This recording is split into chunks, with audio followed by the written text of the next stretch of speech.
Chapitre 5. Aujourd'hui je suis décidée. Je vais parler de ce que je sais à Marcus et Claudius. Je n'ai pas envie de mêler Crassus à tout cela. Il est trop jeune et trop léger. Il pourrait s'attirer des ennuis et m'en attirer par la même occasion.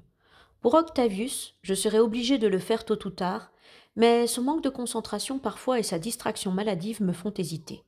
Il pourrait se trahir si facilement. Cela fait plus de 3 semaines, et j'en ai un peu honte que je joue les espions avec mes propres amis. 3 semaines que je les suis presque partout et pendant toute la journée. Aucun n'a disparu à un moment pour aller faire son rapport. Je me suis à chaque fois endormi le dernier, je suis sûre qu'ils sont fiables. C'est des autres que nous devons nous méfier. J'ai prévu de leur demander, avant, s'ils veulent ou non entendre ce que j'ai à dire. Je vais leur faire courir un danger, après, ils seront mes complices. Je commence par Marcus, avec qui je me retrouve seul en sortant du dortoir. J'ai appris des secrets pendant mon séjour au frigo. Je n'ai pas le droit d'en parler. Je suis très surveillée par César. Si tu veux savoir, je veux bien te mettre dans la confidence. Mais ne me réponds pas maintenant. Réfléchis jusqu'à ce soir. Le visage fermé, Marcus fait un léger mouvement de tête pour me signifier qu'il a compris. Réfléchir à quoi demande Crassus en me tapant sur l'épaule. Ah, tu es là. Réfléchir au sens de la vie, à la mort. Vous vous moquez de moi. Je suis sûre que vous me cachez quelque chose. Non. Je suis sûre que si. C'est quoi? Comme nous restons silencieux, je vois le regard de Crassus s'assombrir. Il semble blessé. Je me retiens d'ajouter « c'est pour ton bien ». Pourtant, c'est exactement ce que je pense. J'approche ma deuxième cible pendant la chorale. Paulus a rejoint les violets. C'est donc un moment propice pour voir Claudius seul. Il chante juste à ma gauche. J'ai préparé un message écrit sur du papier toilette, car le professeur déteste les bavardages. Nous avons nos partitions à la main. Je glisse mon papier sous son pouce. Je vois Claudius froncer les sourcils. Il a lu mon message. Il ne chante pas, il cherche mon regard. Je chante plus fort que d'habitude en souriant aux anges pour ne pas éveiller les soupçons. La chorale se termine. Je sens qu'il me glisse un papier dans la poche. Je le sors discrètement pour l'identifier. C'est mon message. Il me l'a rendu. Je cherche Claudius des yeux. Il s'est mêlé au troupeau qui s'éparpille. Je le retrouve quelques minutes plus tard, posté à l'entrée des toilettes, sans doute en train d'attendre Paulus. Il me fait signe d'un mouvement de tête. Quand j'arrive à sa hauteur, il me glisse. « Je ne veux pas savoir. Tu es sûr ? Tu n'es pas obligé de me répondre maintenant. Je ne veux pas savoir, dit-il en détachant bien ses mots. Et toi, fais attention. Paulus revient, je m'éclipse. Je suis sous le choc. Claudius aurait-il peur? Pour lui-même? Pour Paulus? Je l'ai toujours vu comme un grand frère solide et sûr. Pourquoi me fait-il ça? Ce soir, au repas, Marcus est en face de moi.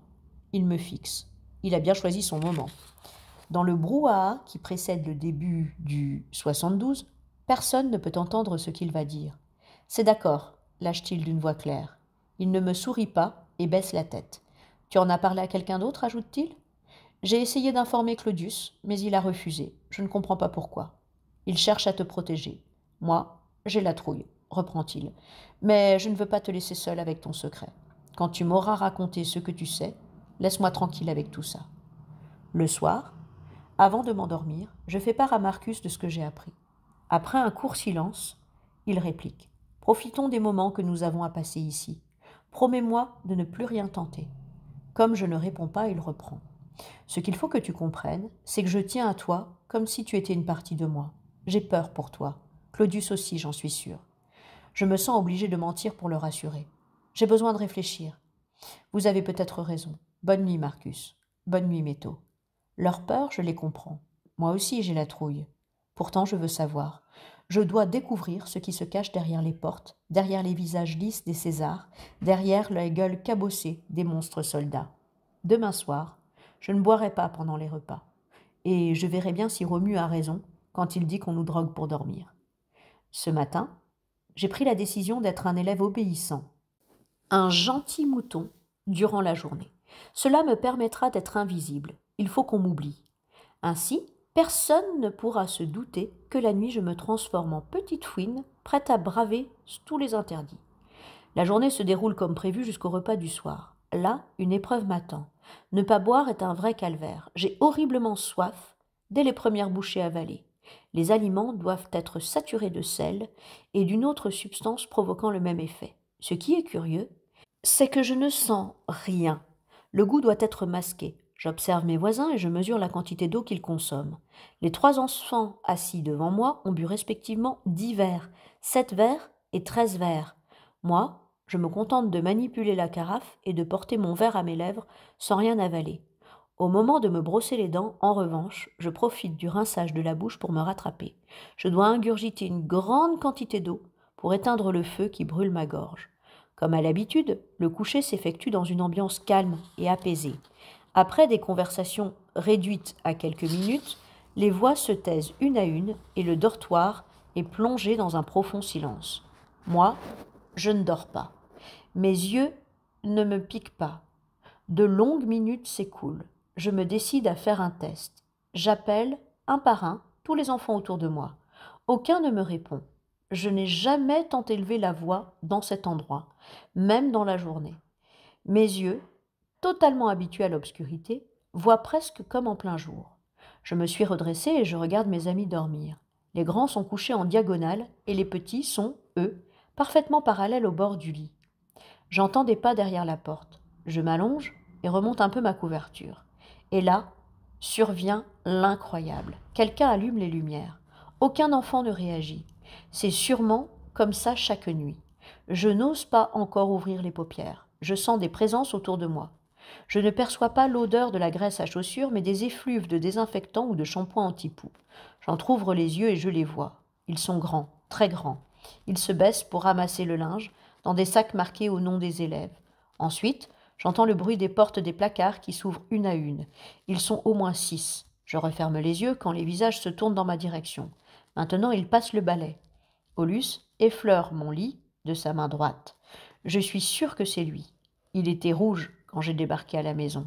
Il porte des combinaisons noires avec un numéro peint sur le dos.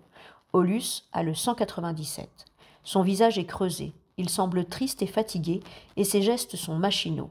Il a comme les autres un anneau épais et très large à l'oreille. Il s'interrompt 10 secondes pour toucher les cheveux de Paulus, je crois, ou bien l'un de ses voisins. Je devine plus que je ne vois réellement. La lumière s'éteint. Ainsi les anciens, pour une part au moins, ne sont pas chassés de l'île et livrés au froid et à la peur quand ils dépassent la taille maximale. Certains restent à la maison. Ils travaillent au nettoyage la nuit. Au vu de leur état, je pense qu'ils ne doivent pas trop se reposer pendant la journée. Grâce à Romu, j'ai l'impression que le rideau s'entr'ouvre doucement. Je ne dirai rien à Marcus demain. Je ne veux pas qu'il s'inquiète. Le sommeil me rattrape bientôt. La nuit suivante, ce sont les mêmes qui reviennent. Quand Aulus se baisse pour ramasser mes affaires, je décide soudain de lui parler. J'ouvre les yeux. Il me fixe et déclare bien fort. Un rouge a ouvert les yeux. Métaux, en 6-4, à signaler. J'en entends un, plus loin, qui lui répond comme un écho. Métaux, en 6-4, ok. Je suis pétrifié. Je le fixe encore quelques secondes, en louchant légèrement, et je referme mes paupières. Je suis parfaitement immobile. Je les entends s'affairer, encore quelques très longues minutes, puis la lumière s'éteint et la porte claque. Demain, et pendant la semaine suivante, je vais redormir comme les autres et vider des carafes entières le soir au dîner.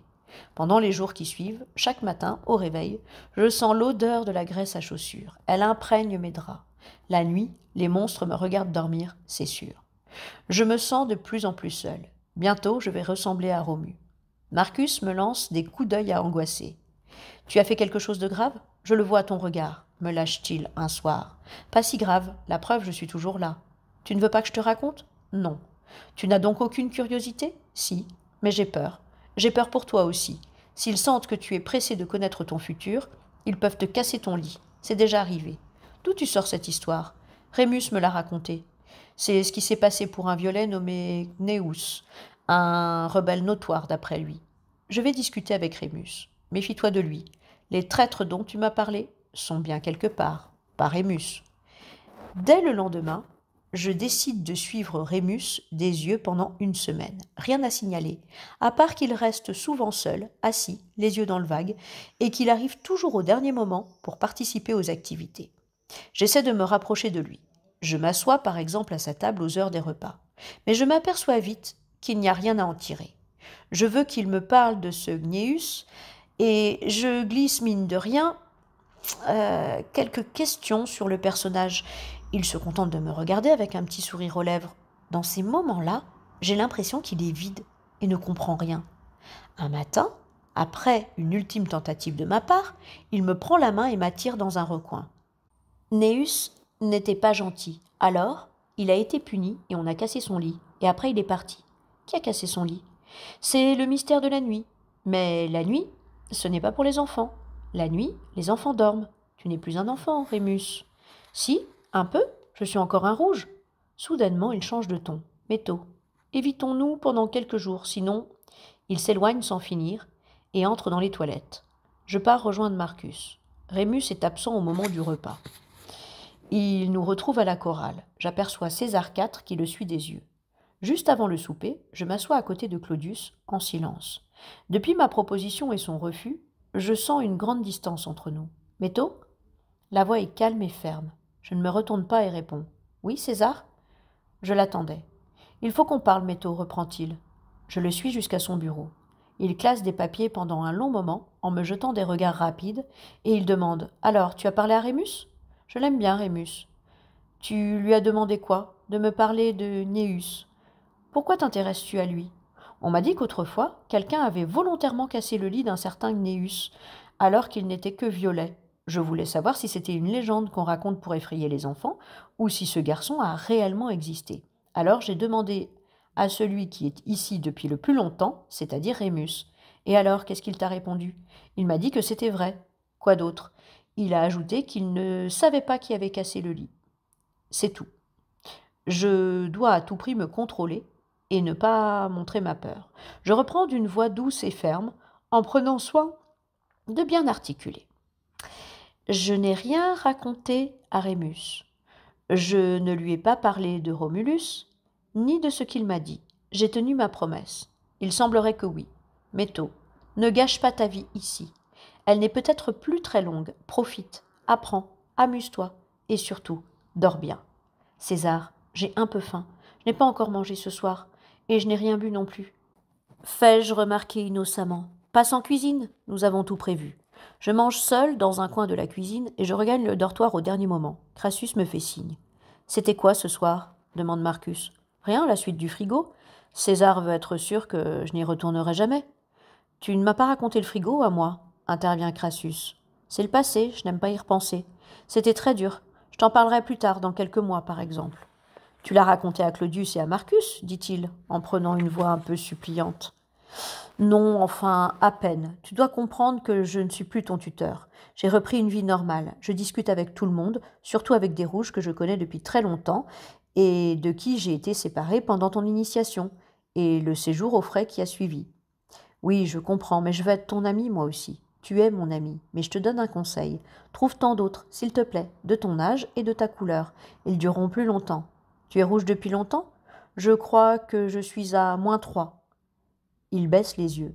Je ne sais pas s'il a compris. À moins de 3 centimètres de la grande casse. Il me reste au mieux 3 à 6 mois. Enfin, je crois. Alors n'attends pas trop pour me raconter. Je grimpe dans mon lit et me glisse sous les draps, bien content d'être au chaud.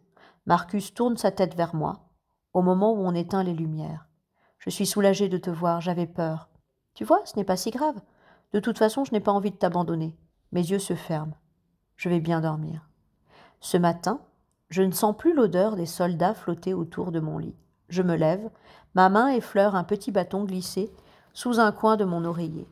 Comme par instinct, je le glisse dans la poche de ma veste de pyjama. À l'aveugle, je tente de comprendre. Ce n'est pas un bâton, mais ça en a la forme. C'est plus souple, peut-être un morceau de carton extrêmement fin. Je le transfère bientôt dans mon pantalon. Je dois trouver un moment propice pour le regarder sans risque. Je fais ma première tentative aux toilettes, mais à peine entrée, j'entends tambouriner un petit qui hurle que je dois me presser. Toutes les activités de ce début de matinée s'enchaînent au pas de course. Dès que j'en ai l'occasion, je touche le petit bâton, le soupèse, le tords. Je ne connais même pas sa couleur. À force de le triturer, je m'aperçois qu'il s'agit d'un rouleau de papier roulé très serré. Avec l'ongle du pouce, je parviens à l'étaler. Je suis maintenant sûre que c'est un message de la nuit. Je suis assis depuis un quart d'heure et j'écoute un cours sur la culture de la pomme de terre, ses origines, ses propriétés nutritives. Je sors mon mouchoir que je serre autour du papier. Je laisse glisser le message sur mon cahier et je me mouche. Marcus tourne la tête vers moi et me sourit. « Tu as pris froid ?» chuchote-t-il. Je ne réponds pas, car j'entends le prof de botanique qui s'interrompt et tourne la tête vers nous. C'est un homme sans âge et sans cheveux qui se déplace difficilement en s'aidant de lourdes béquilles. Un élève lui sert de poisson pilote dans les couloirs, car il est aveugle ou quasiment. Il parle d'une voix claire et calme. « Marcus, lance-t-il, ne vous inquiétez pas de la santé de votre camarade. Il n'est pas du tout malade, vous savez. Il y a 10 secondes, il a mouché à vide. » Il se tait. Va-t-il reprendre son cours ? Métaux. Pourquoi avez-vous mouché à vide au fait ? Je ne desserre pas les dents. Si je parle, il comprendra que je mens. Je patiente. Une longue minute s'écoule. C'est sans importance, après tout, déclare-t-il finalement. Revenons à nos patates qui ne méritent aucun contretemps. Je respire enfin, mais pas trop fort. Tout en écrivant de la main droite, je retourne le papier. Il mesure environ 8 cm sur 1. Il y a 2 lignes tracées à l'encre grise. Les caractères sont minuscules. Agir pendant qu'on est encore à la maison est plus facile qu'après. Ne fais confiance à personne ni le jour ni la nuit. Si tu veux suivre nos pistes, enroule un de tes cheveux autour du premier bouton de ta chemise du jour. Mange le message. J'attends la fin du cours, le moment où les chaises reculent bruyamment pour chiffonner le papier et en faire une boulette que j'avale. Personne ne l'a vu. Marcus semble encore perturbé par l'incident. Il me regarde avec des yeux de chien battu. Dans le couloir, il me retient par le bras. « Pourquoi tu n'as pas répondu ?» Je ne pouvais pas répondre. « Pourquoi ?» Je ne peux rien te dire. Son regard se durcit, il est en colère. Il doit avoir l'impression que je le trahis un peu plus chaque jour. Il s'écarte et lâche. Et puis merde. Je le regarde qui s'éloigne vers la salle de piqûre. Une main se pose sur mon épaule, c'est Crassus. « Alors, Métaux, tu vas bien ? Qu'est-ce que tu me racontes ?» Cette question, que je devrais juger légère, me perturbe un instant. Que veux-tu que je te raconte ? On était en botanique, on a parlé patates, et toi ? Moi j'étais en mécanique, on a eu droit à l'histoire de la chaudière volcanique de la maison. Toi qui crains le froid, tu devrais être passionné. Bon, on se retrouve après la lutte.